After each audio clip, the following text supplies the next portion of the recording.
ಅಂದು ಕೇವಲ 20 ತಿಂಗಳು ಸರ್ಕಾರ ಮಾಡಿದ್ದು. ಆ 20 ತಿಂಗಳಲ್ಲಿ 20 ವರ್ಷಕ್ಕೆ ಆಗುವಷ್ಟು ಯೋಜನೆಗಳನ್ನ ಅನುಷ್ಠಾನಕ್ಕೆ ತಂದ ಏಕೈಕ ನಾಯಕ ಅಂದ್ರೆ ಅದು BS ಯಡಿಯೂರಪ್ಪ ಮಾತ್ರ. ಹಣಕಾಸು ಸಚಿವರಾಗಿ ಅಧಿಕಾರ ವಹಿಸಿಕೊಂಡ ಕ್ಷಣದಲ್ಲೇ ವಿದ್ಯಾರ್ಥಿಗಳಿಗೆ, ಹೆಣ್ಣು ಮಕ್ಕಳಿಗೆ ವಿಶೇಷ ಯೋಜನೆಗಳನ್ನ ಘೋಷಿಸಿದ್ರು.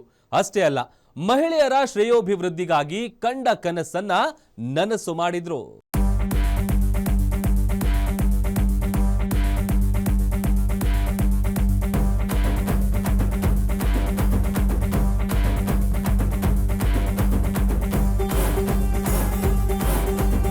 ಅದು 2006 ಫೆಬ್ರವರಿ 4. ಮಾಜಿ ಮುಖ್ಯಮಂತ್ರಿ ದಿವಂಗತ ಧರಮ್ ಸಿಂಗ್ ನೇತೃತ್ವದ ಕಾಂಗ್ರೆಸ್ ಸರ್ಕಾರಕ್ಕೆ ನೀಡಿದ್ದ ಬೆಂಬಲವನ್ನ ಜೆಡಿಎಸ್ ವಾಪಸ್ ಪಡೆದು ರಾಜ್ಯ ರಾಜಕೀಯದಲ್ಲಿ ಹೊಸ ಧ್ರುವೀಕರಣಕ್ಕೆ ನಾಂದಿ ಹಾಡಿತ್ತು. 40ಕ್ಕೂ ಹೆಚ್ಚು ಜೆಡಿಎಸ್ ಶಾಸಕರು ದಿಢೀರನೆ ದಂಗೆ ಎದ್ದು ರಾಜಭವನ ಪರೇಡ್ ನಡೆಸಿದ್ರು. ಸೆಕ್ಯುಲರ್ ಅನ್ನೋ ಸಿದ್ಧಾಂತ ಹೊಂದಿದ್ದ ಕಾಂಗ್ರೆಸ್ ಮೈತ್ರಿ ತೊರೆದ ಜೆಡಿಎಸ್ ಭಾರತೀಯ ಜನತಾ ಪಕ್ಷವನ್ನ ಅಪ್ಪಿಕೊಳ್ತು. ಬಳಿಕ ಬಿಜೆಪಿ ಜೆಡಿಎಸ್ ಸಮ್ಮಿಶ್ರ ಸರ್ಕಾರದಲ್ಲಿ BS ಯಡಿಯೂರಪ್ಪ ಉಪಮುಖ್ಯಮಂತ್ರಿಯಾದ್ರೆ ಎಚ್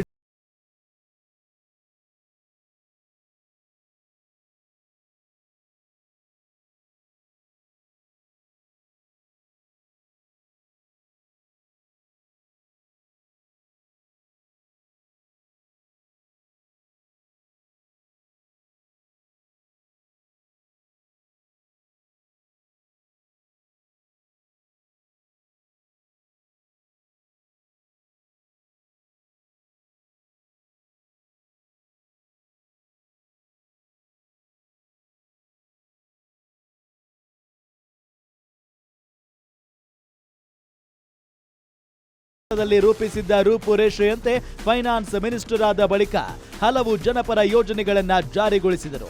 ಉಪಮುಖ್ಯಮಂತ್ರಿಯಾಗಿ ಇದ್ದ 20 ತಿಂಗಳ ಕಾಲಾವಧಿಯಲ್ಲಿ ಸಾಲ ಮನ್ನಾ ಯೋಜನೆ, ಭಾಗ್ಯಲಕ್ಷ್ಮಿ ಯೋಜನೆ, ಹೆಣ್ಣು ಮಕ್ಕಳಿಗೆ ಉಚಿತ ಸೈಕಲ್ ವಿತರಣೆ, ಸಾರಾಯಿ ಲಾಟರಿ ನಿಷೇಧ ಸೇರಿದಂತೆ ಇತರೆ ಯೋಜನೆಗಳನ್ನ ಜಾರಿಗೊಳಿಸಿ ಜನರ ಮನಸ್ಸನ್ನ ಗೆದ್ದರು.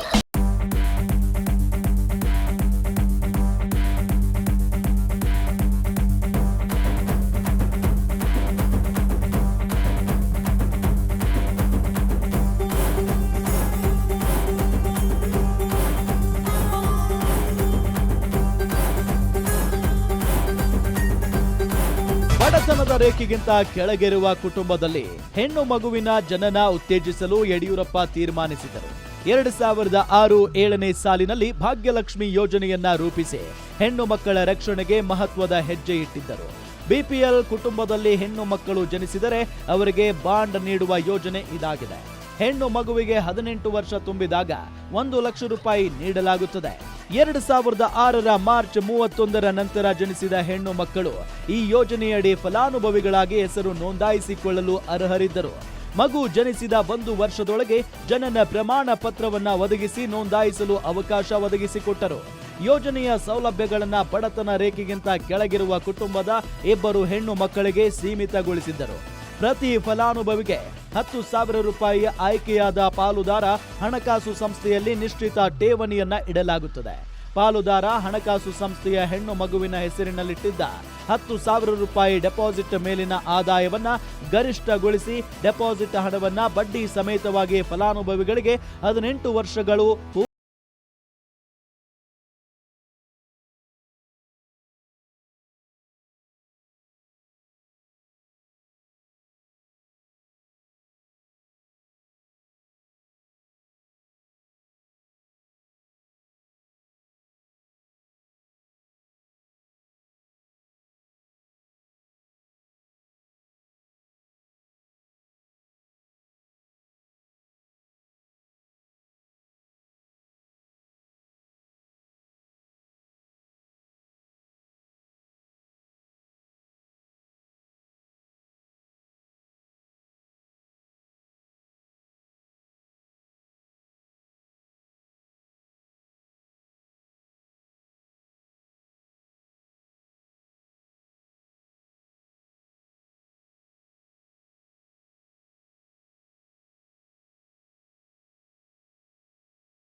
ಹೋಗುವ ಹೆಣ್ಣು ಮಕ್ಕಳಿಗೆ ಮರುಗಿದ ಯಡಿಯೂರಪ್ಪ.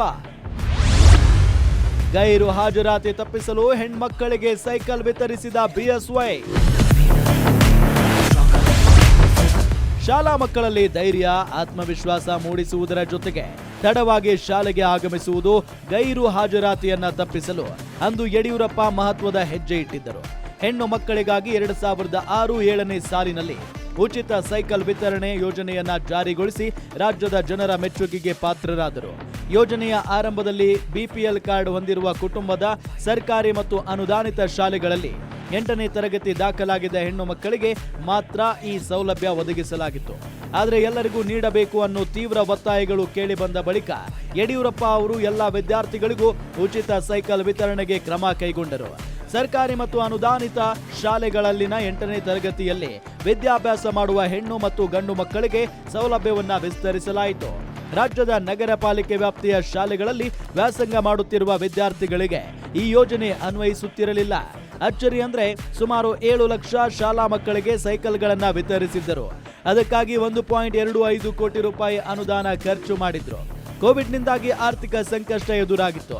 ಆದರೂ ಸೈಕಲ್ ವಿತರಣೆ ಮಾಡುವ ಕಾರ್ಯಕ್ರಮವನ್ನ ನಿಲ್ಲಿಸಬಾರದು ಅಂತ ಬಿಎಸ್ವೈ ಸೂಚನೆ ಕೊಟ್ಟಿದ್ದರು. ಸೈಕಲ್ ಯೋಜನೆ ಈಗ ಇಂಟೀರಿಯರ್ ವಿಲೇಜಸ್ಗೆ ಸ್ಕೂಲ್ಗೂ ತಪ್ಪಿಸ್ಬಾರ್ದು,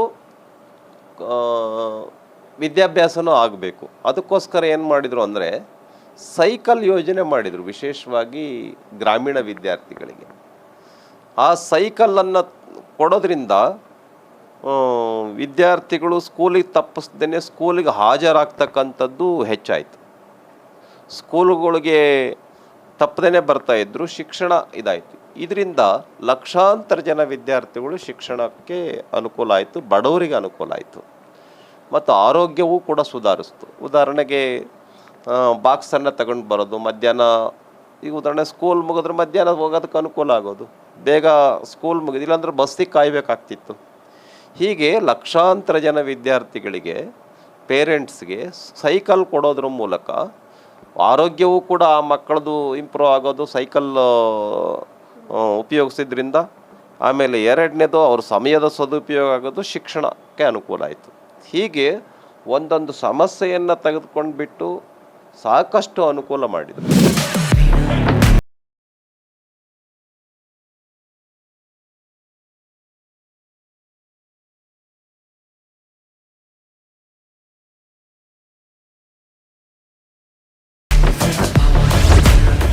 ವಿಚ್ಛೇದಿತ ಮಹಿಳೆಯರಿಗೂ ನೆರವು ನೀಡಿದ್ದ ಯಡಿಯೂರಪ್ಪ. ಏಕಾಂಗಿ ಸ್ತ್ರೀಗೆ ಸಿಕ್ಕಿತ್ತು ಮಾಸಾಶನ ನೀಡುವ ಮನಸ್ವಿನಿ ಯೋಜನೆ. ಹೌದು, ಕೇವಲ ಮಕ್ಕಳಿಗೆ ಮಾತ್ರ ಯೋಜನೆ ಘೋಷಿಸಿ ಹೆಣ್ಣು ಮಕ್ಕಳನ್ನ ಬಿಎಸ್ವೈ ನಿರ್ಲಕ್ಷ್ಯ ಮಾಡಿರಲಿಲ್ಲ. ರಾಜ್ಯದಲ್ಲಿ ಮೊದಲ ಬಾರಿಗೆ ವಿಚ್ಛೇದಿತ ಹಾಗೂ ಏಕಾಂಗಿಯಾಗಿ ಜೀವನ ಸಾಗಿಸುತ್ತಿದ್ದ ಮಹಿಳೆಯರಿಗೆ ಮಾಸಾಶನ ನೀಡುವ ಮನಸ್ವಿನಿ ಯೋಜನೆಯನ್ನ ಜಾರಿಗೊಳಿಸಿದ್ರು. ಆರ್ಥಿಕ ಸಂಕಷ್ಟಗಳಿಂದ ತುತ್ತಾಗಿದ್ದ ಬಡತನ ರೇಖೆಗಿಂತ ಕೆಳಗಿನ ಅಸಂಖ್ಯಾತ ಮಹಿಳೆಯರ ಬಾಳಲ್ಲಿ ಬಿಎಸ್ವೈ ಅವರಿಂದ ಬೆಳಕು ಮೂಡಿತು. ಗಂಡ ಹಾಗೂ ಪೋಷಕರಿಂದ ದೂರ ಸರಿದು ಬದುಕು ನಡೆಸುತ್ತಿದ್ದ ಮಹಿಳೆಯರಿಗೆ ಆರ್ಥಿಕವಾಗಿ ಬಲ ಸಿಕ್ಕಂತಾಗಿತ್ತು. ಈ 2 ವರ್ಗದ ಮಹಿಳೆಯರ ಬೇಡಿಕೆಗೆ ಅಂದೇ ಬಿಎಸ್ ಯಡಿಯೂರಪ್ಪ ಸ್ಪಂದಿಸಿದ್ದರು.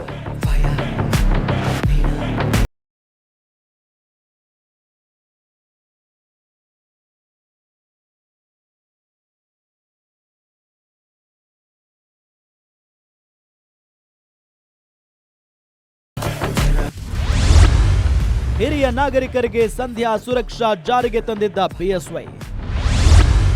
ಮಾಸಿಕ 400 ರೂಪಾಯಿ ಪಿಂಚಣಿ, 13.79 ಲಕ್ಷ ಮಂದಿಗೆ ಅನುಕೂಲ. ಪ್ರತಿ ಪ್ರಜೆಗೂ ಸಕಾಲಿಕ ಆರೋಗ್ಯ ಸೇವೆಗಾಗಿ ಆರೋಗ್ಯ ಕವಚ ತಂದಿದ್ದೆ ಬಿಎಸ್ವೈ. ಬಾಳ ಮುಸ್ಸಂಜೆಯಲ್ಲಿ ಅಭಯವನ್ನರಸಿ ನಿರೀಕ್ಷೆಗಳ ಹಾದಿಯಲ್ಲಿದ್ದ ಹಿರಿಯ ನಾಗರಿಕರಿಗೆ ಭರವಸೆಯ ಬೆಳಕು ಚೆಲ್ಲಲು ಸಂಧ್ಯಾ ಸುರಕ್ಷಾ ಯೋಜನೆಯನ್ನ ಜಾರಿಗೆ ತಂದವರು.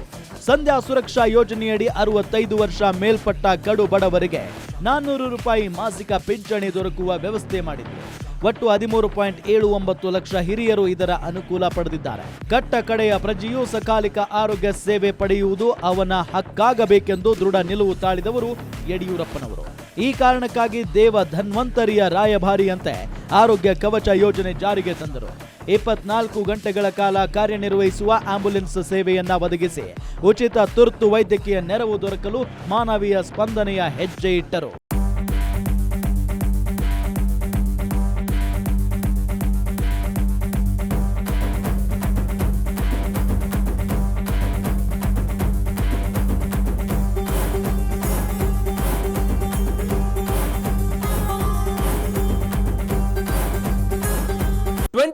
ಸರ್ಕಾರದ ಬಳಿಕ ಮತ್ತೆ ಸಿಎಂ ಆಗಿದ್ದ BS ಯಡಿಯೂರಪ್ಪ ಯೋಜನೆಗಳ ಅನುಷ್ಠಾನದ ವಿಷಯದಲ್ಲಿ ಯಾವುದೇ ಸಮುದಾಯ ಅಂತ ನೋಡಲಿಲ್ಲ, ಯಾವುದೇ ಜಾತಿ ಅಂತ ನೋಡಲಿಲ್ಲ. ಹಾಗಾಗಿ ಬಡತನದ ಜೊತೆಗೆ ಕೆಟ್ಟ ಚಟಗಳಿಂದ ಕಂಗೆಟ್ಟು ಹೋಗಿದ್ದ ಇಡೀ ರಾಜ್ಯದ ಬಡ ಕುಟುಂಬಗಳಿಗೆ ಆಪತ್ ಬಾಂಧವರಾಗಿದ್ದರು. ಸಾರಾಯಿ ಬ್ಯಾನ್ ಮಾಡೋದ್ರ ಜೊತೆಗೆ ಲಾಟರಿಯನ್ನು ಕೂಡ ನಿಷೇಧಿಸಿದ್ರು. ಜೊತೆಗೆ ಮೊಟ್ಟ ಮೊದಲ ಬಾರಿಗೆ ಕೃಷಿ ಸಾಲ ಬಡ್ಡಿ ಮನ್ನಾ ಮಾಡಿದ್ರು. ಅಷ್ಟೇ ಅಲ್ಲ, ಹಾಲು ಉತ್ಪಾದಕರಿಗೆ ಪ್ರೋತ್ಸಾಹ ಧನ ಅನ್ನೋ ಸ್ಕೀಮ್ನು ಕೂಡ ಇಂಟ್ರೊಡ್ಯೂಸ್ ಮಾಡಿದ್ರು. ಸಮಾಜದ ಎಲ್ಲ ವರ್ಗಗಳ ಏಳಿಗೆಗೆ ಶ್ರಮಿಸಿದ ಕಾಯಕಯೋಗಿ, ಕಂಡ ಕನಸು ಈಡೇರಿಸಿದ ಸರದಾರ, ಕೆಲಸದಲ್ಲಿ ಕಸುಬುದಾರ.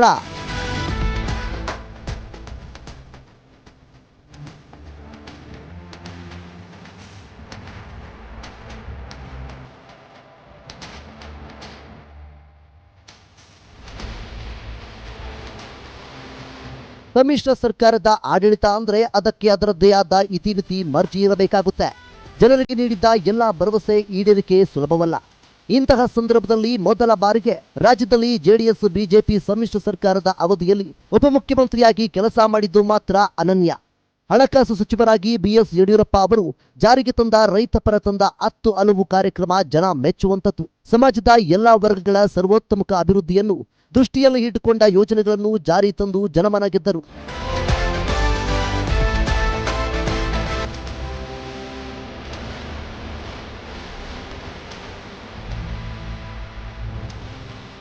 ಇಷ್ಟಾಗಿಯೂ ರಾಜಕೀಯ ಸ್ಥಿತ್ಯಾಂತರದ ಪರಿಣಾಮ ಸಮ್ಮಿಶ್ರ ಸರ್ಕಾರ ಕೊನೆಗೊಂಡು ಹೊಸದಾಗಿ ಜನಾದೇಶ ಪಡೆಯುವಂತಹ ಸನ್ನಿವೇಶ ನಿರ್ಮಾಣವಾಯಿತು.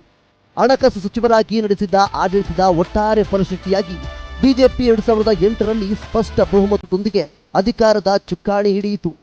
ಮುಖ್ಯಮಂತ್ರಿಯಾಗಿ ಅಧಿಕಾರ ಸ್ವೀಕರಿಸಿದ ಯಡಿಯೂರಪ್ಪ ಅವರು 2011ರವರೆಗೆ ರಾಜ್ಯದ ಒಟ್ಟಾರೆ ಅಭಿವೃದ್ಧಿಗೆ 16 ಬಗೆಯ ಕಾರ್ಯಕ್ರಮ ಯೋಜನೆಗಳನ್ನು ಅನುಷ್ಠಾನಕ್ಕೆ ತಂದರು. ರೈತರ ಕಷ್ಟವನ್ನು ಬಹಳ ಹತ್ತಿರದಿಂದ ನೋಡಿದ್ದ ಯಡಿಯೂರಪ್ಪ ದೇಶದಲ್ಲಿ ಮೊಟ್ಟ ಮೊದಲ ಬಾರಿಗೆ ಪ್ರತ್ಯೇಕ ಕೃಷಿ ಬಜೆಟ್ ಮಂಡಿಸುವ ಮೂಲಕ ತಾವು ರೈತರ ಪರ ಅನ್ನೋದನ್ನು ಸಾಬೀತುಪಡಿಸಿದ್ದರು. ವಿದ್ಯಾರ್ಥಿಗಳ ಸಮಸ್ಯೆಗಳನ್ನ, ರೈತರ ಸಮಸ್ಯೆಗಳನ್ನ, ಮಹಿಳೆಯರ ಸಮಸ್ಯೆಗಳನ್ನ ಸಮಯ ಕೊಟ್ಟು ಆಸಕ್ತಿಯಿಂದ ಕೇಳಿ ಸಮಸ್ಯೆಗಳನ್ನು ಹೋಗಲಾಡಿಸ್ತಕ್ಕಂಥ ಕೆಲಸವನ್ನು ಯಡಿಯೂರಪ್ಪನವರಷ್ಟು ವೇಗವಾಗಿ ಮತ್ತು ಅನುಕೂಲಕರವಾಗಿ ಮತ್ತೊಬ್ಬ CM ಅನ್ನು ಕರ್ನಾಟಕದಲ್ಲಿ ನಾನು ನೋಡಿಲ್ಲ. ಹಾಗಾಗಿ ಯಡಿಯೂರಪ್ಪನವರು ಅಂತೇಳಿದರೆ ರೈತರ ಪರ, ಜನರ ಪರ, ದೀನದಲಿತರ ಪರ ಅನ್ನುವಂಥದ್ರ ಬಗ್ಗೆ ನಿಜಕ್ಕೂ ಯಾವುದೇ ಅಡೆತಡೆಗಳಿಲ್ದೇ ಯಡಿಯೂರಪ್ಪನವ್ರ ಬಗ್ಗೆ ಹೇಳ್ಬೋದು ಅಂಥೇಳಿ ನನಗನ್ಸುತ್ತೆ. ಸೊ ಹಾಗಾಗಿ ಅವರಿಗೆ ಆ ಥರದ ಒಂದು ಹೋರಾಟದ ಬದುಕು, ಪಕ್ಷವನ್ನು ಕೂಡ ಅದೇ ಥರ ಕರ್ನಾಟಕ ರಾಜ್ಯದಲ್ಲಿ ಕಟ್ಟಿದ್ದಾರೆ. 2 ಜನ MLA ಇದ್ದರು, ಅದರೊಳಗೆ ಅವರು ಒಬ್ಬರು MLA. ಆದರೆ ಅವರು ಮಾಡಿರ್ತಕ್ಕಂಥ ಹೋರಾಟ ಏನಿದೆ, ಅವರ ಪ್ರವಾಸ ಏನಿದೆ, ಒಂದು ಸ್ವಲ್ಪವನ್ನು ಆಯಾಸ ಪಡೆದೇನೆ, ಬೇಜಾರು ಮಾಡ್ಕೊಳ್ದೇನೆ ಪಾರ್ಟಿಯನ್ನು ಕಟ್ಟಿರ್ತಕ್ಕಂಥದ್ದು. SC ST OBC ಮತ್ತು ಒಕ್ಕಲಿಗರು, ಲಿಂಗಾಯತರು ಎಲ್ಲ ಸಮುದಾಯದವ್ರನ್ನು ಕೂಡ ಕರ್ಕೊಂಡು ಬಂದು ಅವ್ರನ್ನ ನಾಯಕರನ್ನಾಗಿ ಮಾಡಿರ್ತಕ್ಕಂಥದ್ದು, MLAಗಳನ್ನಾಗಿ ಮಾಡಿರ್ತಕ್ಕಂಥದ್ದು, ಸರ್ಕಾರವನ್ನು ರಚನೆ ಮಾಡುವಷ್ಟು ಶಾಸಕರನ್ನು ಗೆಲ್ಲಿಸಿರ್ತಕ್ಕಂಥದ್ದು ಯಡಿಯೂರಪ್ಪನವರ ಪ್ರಯತ್ನ ಒಂದು ಬಹಳ ದೊಡ್ಡ ಭಗೀರಥ ಪ್ರಯತ್ನ. ಹಾಗಾಗಿ ಅವ್ರಿಗೆ ಮಾಡ್ತಕ್ಕಂಥ ಸನ್ಮಾನ ಏನಿದೆ ಅದು ಅವ್ರಿಗೆ ಮಾಡ್ತಕ್ಕಂಥ ಸನ್ಮಾನ ಅಲ್ಲ, ನಮಗೆ ಮಾಡ್ಕೊಳ್ತಕ್ಕಂಥ ಸನ್ಮಾನ. ರಾಜ್ಯದಲ್ಲಿ ಸಾರಾಯಿ ಲಾಟರಿ ಬ್ಯಾನ್ ಮಾಡಿದ್ದೇ ಯಡಿಯೂರಪ್ಪ. ಲಕ್ಷಾಂತರ ಬಡ ಕುಟುಂಬಗಳಿಗೆ ನೆಮ್ಮದಿ ನೀಡಿದ ಜನನಾಯಕ. ಸಮಾಜದ ಸ್ವಾಸ್ಥ್ಯ ಕೆಡಿಸುತ್ತಿದ್ದ ಹಾಗೂ ಬಡಜನರನ್ನು ಬೀದಿ ಬೀಳುವುದನ್ನು ತಪ್ಪಿಸಲು BS ಯಡಿಯೂರಪ್ಪ ಅಂದೇ ಮಹತ್ವದ ಹೆಜ್ಜೆ ಇಟ್ಟಿದ್ದರು. ಅದಕ್ಕಾಗಿ ಸಾರಾಯಿ ಮತ್ತು ಲಾಟರಿಯನ್ನು ರಾಜ್ಯದಲ್ಲಿ ನಿಷೇಧಿಸುವ ಮೂಲಕ ಐತಿಹಾಸಿಕ ತೀರ್ಮಾನ ಕೈಗೊಂಡವರು ಯಡಿಯೂರಪ್ಪ.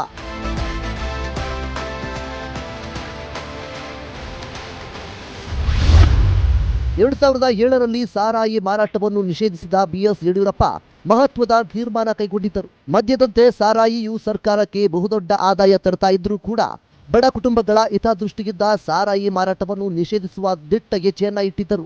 ಜೆಡಿಎಸ್ ಬಿಜೆಪಿ ಸರ್ಕಾರದ ಅವಧಿಯಲ್ಲಿ ಕೈಗೊಂಡ ಸಾರಾಯಿ ನಿಷೇಧ ತೀರ್ಮಾನದಿಂದ ಲಕ್ಷಾಂತರ ಬಡ ಕುಟುಂಬಗಳು ನೆಮ್ಮದಿಯ ನಿಟ್ಟುಸಿರು ಬಿಡುವಂತಾಯಿತು. ಸಾರಾಯಿ ಮಾರಾಟ ನಿಷೇಧದ ಕ್ರಮದಿಂದ ಸರ್ಕಾರಕ್ಕೆ ಬರುತ್ತಿದ್ದ ದೊಡ್ಡ ಆದಾಯಕ್ಕೂ ಪೆಟ್ಟು ಬಿತ್ತು. ಆದರೂ ಸಾರಾಯಿ ನಿಷೇಧ ಮಾಡಿದ ಕ್ರಮವನ್ನು ರಾಜ್ಯದ ಜನತೆ ಸ್ವಾಗತಿಸಿದರು. ಇನ್ನು ಸಾರಾಯಿ ಮಾರಾಟ ನಿಷೇಧದಂತೆ ಮತ್ತೊಂದು ಮಹತ್ವ ತೀರ್ಮಾನವೇ ಲಾಟರಿ ನಿಷೇಧ. ಎಲ್ಲ ರೀತಿಯ ಲಾಟರಿ ಮಾರಾಟಕ್ಕೆ ನಿರ್ಬಂಧ ಹೇರಲಾಯಿತು. ರಾಜ್ಯದಲ್ಲಿ ಲಾಟರಿ ನಿಷೇಧ ಆಗಿದ್ದು ಸಹ 2007ರಲ್ಲಿ. ಸಾಮಾಜಿಕ ಪಿಡುಗಾಗಿ ಲಾಟರಿ ವ್ಯವಸ್ಥೆಯು ಸಮಾಜದ ಸ್ವಾಸ್ಥ್ಯ ಹಾಳು ಮಾಡಿತ್ತು. ಸಾರಾಯಿಯಂತೆ ಲಾಟರಿಯಿಂದಲೂ ಹಲವು ಕುಟುಂಬಗಳು ಸಂಕಷ್ಟಕ್ಕೊಳಗಾಗಿದ್ದವು. ಇದನ್ನು ಮನಗೊಂಡ ಸರ್ಕಾರವು ಎಲ್ಲ ರೀತಿಯ ಲಾಟರಿಗಳನ್ನು ನಿಷೇಧಿಸಿ ಆದೇಶ ಹೊರಡಿಸಿತು.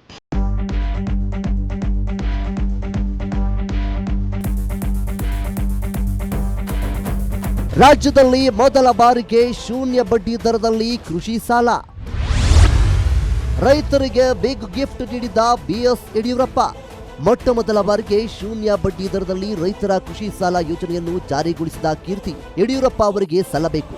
ಸಾವಯವ ಕೃಷಿ ಯೋಜನೆಗೆ 10.05 ಕೋಟಿ ರೂಪಾಯಿ ವಿನಿಯೋಗ ಮಾಡಿ 83,000 ರೈತರನ್ನು ಇದರಲ್ಲಿ ತೊಡಗುವಂತೆ ಕ್ರಮ ಕೈಗೊಂಡಿದ್ದರು. 76,000 ಹೆಕ್ಟೇರ್ ಭೂಮಿಯಲ್ಲಿ ಇದನ್ನು ಜಾರಿಗೊಳಿಸಲಾಯಿತು. ಸುವರ್ಣ ಭೂಮಿ ಯೋಜನೆಯಿಂದ 10 ಲಕ್ಷ ರೈತರ ಕುಟುಂಬಕ್ಕೆ ಅನುಕೂಲವಾಯಿತು. ಕೃಷಿ, ತೋಟಗಾರಿಕೆ ಮತ್ತು ಪಶುಸಂಗೋಪನೆ ಬಲಪಡಿಸಲು ತಾಲೂಕಿಗೊಂದು ಆಧುನಿಕ ಸಂಚಾರಿ ವಾಹನ ವ್ಯವಸ್ಥೆಗೆ 40 ಕೋಟಿ ರೂಪಾಯಿ ನೀಡಿದರು. ಪಶುೋದ್ಯಮ ಅಭಿವೃದ್ಧಿಗೆ 10 ಕೋಟಿ ರೂಪಾಯಿ ವಿಶೇಷ ಅನುದಾನವನ್ನು ಒದಗಿಸಿದ್ದರು. ದೇಶದಲ್ಲಿಯೇ ಮೊಟ್ಟ ಮೊದಲ ಬಾರಿಗೆ ಕೃಷಿ ಜಾಗತಿಕ ಬಂಡವಾಳ ಹೂಡಿಕೆದಾರರ ಸಮಾವೇಶ ನಡೆಸುವ ತೀರ್ಮಾನ ಕೈಗೊಂಡರು. ಕೃಷಿ ಆವರ್ತ ನಿಧಿ 1,000 ಕೋಟಿ ರೂಪಾಯಿಗೆ ಹೆಚ್ಚಳ ಮಾಡಿ ಕ್ರಮ ಕೈಗೊಂಡರು. ಸರ್ಕಾರಕ್ಕೆ ಕಷ್ಟ ಆದರೂ ಕೂಡ ಅವ್ರಿಗೆ ಅನುಕೂಲ ಆಗುತ್ತೆ ಅಂತ ಆದರೆ ಖಂಡಿತ ಅವ್ರು ಮಾಡಿರೋರು. ಸರ್ಕಾರಕ್ಕೆ ಕಷ್ಟ ಆಗ್ತಾ ಇತ್ತು, ಆದರೆ ರೈತರಿಗೆ, ಬಡವರಿಗೆ, ದಲಿತರಿಗೆ, ಮಹಿಳೆಯರಿಗೆ ಅನುಕೂಲ ಆಗುತ್ತೆ ಅಂತ ಆದರೆ ಸರ್ಕಾರಕ್ಕೆ ಕಷ್ಟ ಆದರೂ ಪರವಾಗಿಲ್ಲ, ಆದರೆ ಅವರಿಗೆ ಅನುಕೂಲ ಮಾಡಿಕೊಡೋಣ ಅನ್ನುವಂಥ ದೃಷ್ಟಿಯಲ್ಲಿ ಅವರು ಭಾಳಷ್ಟು ನಿರ್ಣಯಗಳನ್ನು ಮಾಡಿದ್ದಾರೆ. ಅದರ ಸರ್ಕಾರಕ್ಕೆ ತೊಂದರೆ ಆಗಿದೆ, ಆದರೆ ಜನಕ್ಕಂತೂ ಖಂಡಿತ ಅವರು ಅನುಕೂಲ ಮಾಡಿಕೊಟ್ಟಿದ್ದಾರೆ. ಉದಾಹರಣೆಗೆ ತೆಗೆದುಕೊಳ್ಳಿ, ಈಗ ಹಾಲು ಉತ್ಪಾದಕರು ಅಂತ ಹೇಳಿದರೆ ವಿಶೇಷವಾಗಿ ಹಳ್ಳಿಗಳಲ್ಲಿ ಅದರೊಳಗೂ ಸ್ವಲ್ಪ ಡೀಪ್, ಭಾಳ ದೂರದ ನಗರಗಳಿಂದ ದೂರದಲ್ಲಿರ್ತಕ್ಕಂಥ ಹಳ್ಳಿಗಳಲ್ಲಿ ಹಾಲು ಉತ್ಪಾದಕರಿಗೆ ಅಂತ ಏನು ಲಾಭ ಆಗಲ್ಲ. ಅಷ್ಟು ದೂರದಿಂದ ಬಂದು ಪೇಟೆ ಒಳಗೆ ಹಾಲು ಹಾಕ್ಬಿಟ್ಟು ಹೋಗೋದು. ಅವರೇನು ಮಾಡಿದರು, ಈಗ ಹಾಲು ಅಂತಕ್ಕಂಥದ್ದು ಒಂದು ದೊಡ್ಡ ಉದ್ಯಮ ಆಗಿದೆ. ಅದರಿಂದ ಸಾಕಷ್ಟು ಜನಕ್ಕೆ ಉದ್ಯೋಗ ಸಿಕ್ಕಿದೆ. ಅವರೇನು ಮಾಡಿದರು ಅಂತ ಹೇಳಿದರೆ, ಇಷ್ಟೊಂದು ಜನರಿಗೆ ಉದ್ಯೋಗ ಕೊಡ್ತಕ್ಕಂಥ ಒಂದು ಕ್ಷೇತ್ರ ಹಾಲು ಉದ್ಯಮ ಆಗಿದೆ, ಹಾಲು ಉತ್ಪಾದಕರದಾಗಿದೆ. ಹಸುಗಳನ್ನು ಚೆನ್ನಾಗಿ ಸಾಕಲಿ, ಮಹಿಳೆಯರ ಹಸುಗಳನ್ನು ಸಾಕಲಿ, ಅದರಿಂದ ಒಬ್ಬರಿಗೆ, ಇಬ್ಬರಿಗೆ, 3 ಜನಕ್ಕೆ ಕೆಲಸ ಕೊಡಲಿ ಅವರು ಅಂಥೇಳಿ ಹಾಲು ಉತ್ಪಾದಕರಿಗೆ ಪ್ರೋತ್ಸಾಹ ಧನವನ್ನು ಕೊಟ್ಟರು. ಉದಾಹರಣೆಗೆ 1 ಲೀಟ್ರಿಗೆ 3 ರೂಪಾಯಿ, 4 ರೂಪಾಯಿ ಪ್ರೋತ್ಸಾಹ ಧನವನ್ನು ಕೊಟ್ಟರು. ಹಂಗಾದರೆ 4-5 ಹಸುಗಳನ್ನು ಕಟ್ಟಿದರೆ ಒಂದು ಹಸು ಒಂದು 25 ಲೀಟ್ರ್ ಹಾಲು ಕರೆಯುತ್ತೆ ಅಂತ ಆದರೆ ಬೆಳಗ್ಗೆ ಮತ್ತು ಸಾಯಂಕಾಲ ಅವರು ಸುಮಾರು ಒಂದು 40 ಲೀಟ್ರು ಅಂತಾದರೆ ಸುಮಾರು ಎಷ್ಟು, 120 ರೂಪಾಯಿ ಒಂದು ದಿನಕ್ಕೆ ಸಹಾಯಧನ ಅವ್ರಿಗೆ ಸಿಗ್ತಾಯಿತ್ತು. ತಿಂಗಳಿಗೆ ಎಷ್ಟಾಗ್ತಿತ್ತು, 1000 ರೂಪಾಯಿ ಆಗ್ತಾಯಿತ್ತು. ಇದು ಮಹಿಳೆಯರಿಗೆ ಭಾಳ ಅನುಕೂಲವಾಗ್ತಾಯಿತ್ತು. ಹೀಗೆ ಹಾಲು ಉತ್ಪಾದಕರಿಗೆ ಮೊದಲನೇದಾಗಿ ಪ್ರೋತ್ಸಾಹ ಧನವನ್ನು ಕೊಟ್ಟಂಥವ್ರು ಯಾರು ದೇಶದಲ್ಲಿ ಅಂತೇಳಿದರೆ ಮಾನ್ಯ ಯಡಿಯೂರಪ್ಪನವರು. ಈಗ ಬೇರೆ ಬೇರೆ ರಾಜ್ಯಗಳಲ್ಲಿ ಬಂದಿದೆ ಅದು, ಆದರೆ ಸ್ಟಾರ್ಟ್ ಮಾಡಿದ್ದು ಯಡಿಯೂರಪ್ಪನವರು. ಯಡಿಯೂರಪ್ಪ ಹೋರಾಟ, ಸಂಚಾರ, ಜನಪರ ಕಾಳಜಿ, ಬಡವರ ಕುರಿತಾದ ಕನವರಿಕೆ ಇದು ಅವರ ಜೀವನದ ಒಂದು ಭಾಗ. ಒಟ್ಟಾರೆ ಹೇಳಬೇಕಂದ್ರೆ ಅವರ ಜೀವನವೇ ಹೋರಾಟ. ನಿತ್ಯ ಒಂದಲ್ಲ ಒಂದು ಹೋರಾಟದಲ್ಲಿ ತೊಡಗಿಸಿಕೊಳ್ಳಲೇಬೇಕು. ಹೋರಾಟ ಇಲ್ಲದಿದ್ದರೆ ಅವರಿಗೆ ನಿದ್ದೆಯೇ ಬಾರದೇನೋ ಎಂದುಕೊಂಡವರು ಹಲವರು. ರಾಜ್ಯದ ತುಂಬಾ ಹರಡಿಕೊಂಡ ಸಮಸ್ಯೆಗಳು ಕಣ್ಣಿಗೆ ಕಾಣಿಸುವಾಗ ಸುಮ್ಮನೆ ಕೂರುವ ಮನಸ್ಸು ಇವರದ್ದಲ್ಲ. ಹೀಗಾಗಿ ಒಂದಲ್ಲ ಒಂದು ಸಮಸ್ಯೆ ಎತ್ತಿಕೊಂಡು ಹೋರಾಟ ನಡೆಸುತ್ತಿದ್ದರು. ಅದಕ್ಕೊಂದು ತಾರ್ಕಿಕ ಅಂತ್ಯ ಕೂಡ ಕೊಡಿಸುತ್ತಿದ್ದರು. ಸರ್ಕಾರದ ತಪ್ಪು ನಡೆ ಕಂಡಾಗೆಲ್ಲ ಸಿಡಿಗುಂಡಿರಂತೆ ಗುಡುಗುತ್ತಿದ್ದರು. 10 ಹಲವು ಹಗರಣಗಳನ್ನು ಸದನದಲ್ಲಿ ಹೊರತಂದು ಸರ್ಕಾರಕ್ಕೆ ಮುಖಭಂಗ ಮಾಡಿದ್ದರು. ಸರ್ಕಾರ ತನ್ನ ತಪ್ಪು ನಿರ್ಧಾರಗಳನ್ನು ಸರಿಪಡಿಸಿಕೊಳ್ಳುವಂತೆ ಮಾಡಿದರು.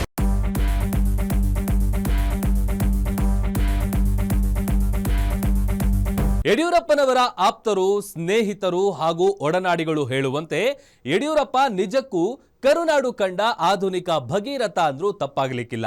ಇಂತಹ ಧೀಮಂತ ನಾಯಕನ ಸಾರ್ಥಕ 50 ವರ್ಷಗಳ ರಾಜಕೀಯ ಅಧ್ಯಯನದಲ್ಲಿ ಮತ್ತಷ್ಟು ಪುಟಗಳು ಸೇರಲಿ ಅನ್ನೋದೇ ಎಲ್ಲರ ಆಶಯ.